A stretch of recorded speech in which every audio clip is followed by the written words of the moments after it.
One of the most common mistakes that I see in product-led growth is that companies will require a work email to sign up for something. Now, that might be a free trial, it might be a demo request, it might be registering for a webinar, downloading a white paper, any sort of thing that gets people in the funnel. Now, I think what they're trying to do is filter people out. They're trying to get out people that are maybe too small, maybe they haven't set up a company yet, but this is shooting yourself in the foot. And I'm going to explain some of the key reasons why. One of the key principles I mentioned earlier is that with product-led growth, you want to have as wide a top of funnel, tofu, as possible. So when you restrict the submissions or the signups to people that are willing to provide a work email, you're narrowing the top of funnel. And this has a lot of negative consequences. So some of the key ones I want to point out is that it's annoying. I find this very annoying because I have multiple email addresses, and often when I'm signing up for a free trial, requesting a demo, I don't want it associated with my work emails. I want it tied to my personal emails. And there are a number of reasons that are very practical for this for some people, and why they would find it annoying is that the autofill. So if they're using their personal laptop, they may automatically have the text fields filled with their personal email, their Gmail, their Yahoo, etc. And if I'm doing research at an odd hour or I'm traveling, I don't want to have to set up the VPN just to be able to use my work laptop. Okay, so the other reason is that it's somewhat arrogant to assume that you know your customers better than you actually do. And time again with product-led growth, this is a mistake that I see. The company assumes they know the customer journey better than they do, and they make a lot of assumptions. And the key assumption here is that you are not a valid candidate for this product if you don't have a work email to supply and you're not willing to supply a work email. And that's just completely not true. Another thing that you're doing is that you're alienating very important users from accessing your product. And again, one of the most important concepts in product-led growth is that you want a wide top of funnel. You want a lot of people using your product because there are benefits that come from people that don't buy your product, people that generate word of mouth, people that talk about it, people that help create strong network effects and customer captivity that goes beyond simply paying for the product. So you should not be mandating that people provide a work email. All right, so I want to get into the specifics about some of the people that you're alienating when you require a work email to sign up. The first most important group is consultants.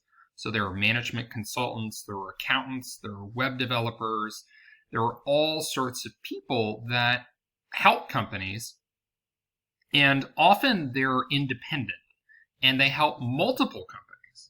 So if you have a single consultant who signs up with his or her Gmail account, that person might influence 10, 20, or even thousands of companies that have work emails, email addresses.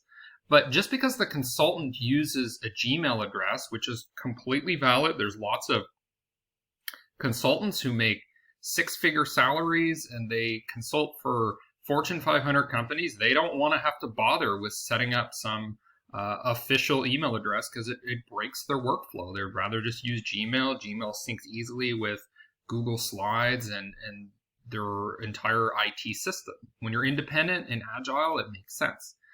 So you're alienating these consultants, and a single consultant who signs up with a Gmail address is probably more valuable to you than a single employee who has a work email address because they influence more people. So you're alienating probably your most important group of influencers in a lot of cases.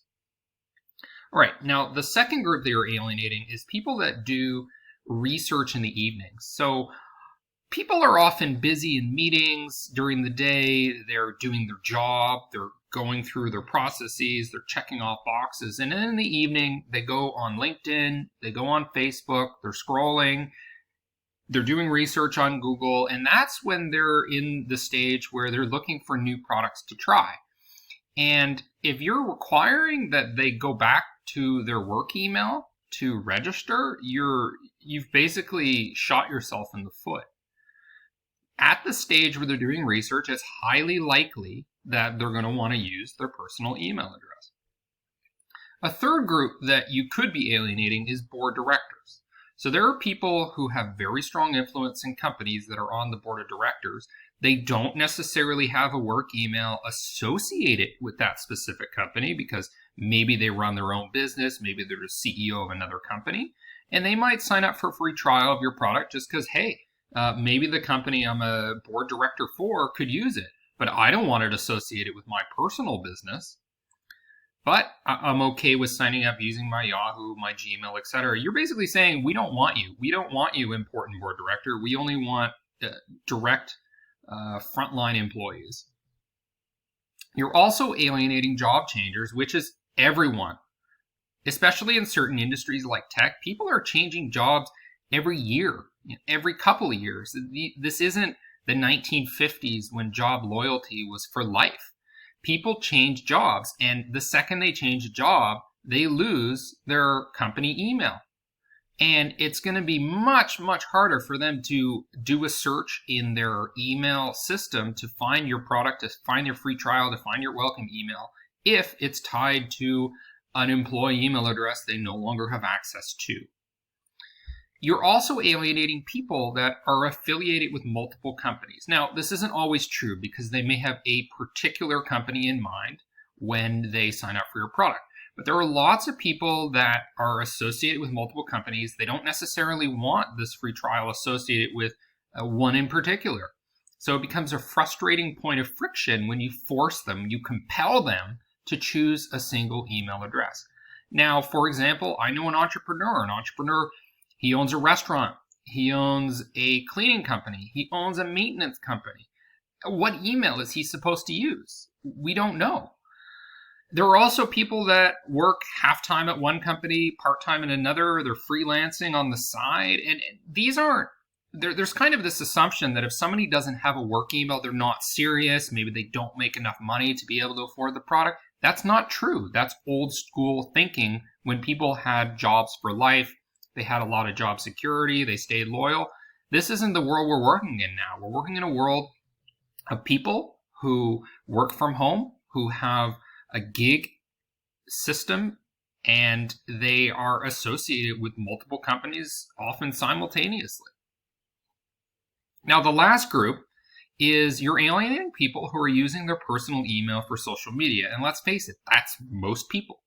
And people, when they sign up for something using their Instagram, using their Facebook, using their LinkedIn, maybe it's a demo request, they want the entry fields to be autofilled. If you are going to force them to delete the autofill, which is their personal email, and replace it with a work email, you're basically saying, I don't want you to convert. I paid for you to click, but I am not going to get the conversion. So these are some of the key groups of people you're alienating by requiring a work email address. Now, I also want to highlight that there was an interesting case study that I saw on LinkedIn from OpenView that showed that people who provided a personal email actually ended up being some of the highest revenue customers for a product. So even statistically, despite all the reasons I just said that are very qualitative, that are very annoying to users, you're actually just saying, I don't want more revenue because I'm going to require that people provide a work email address.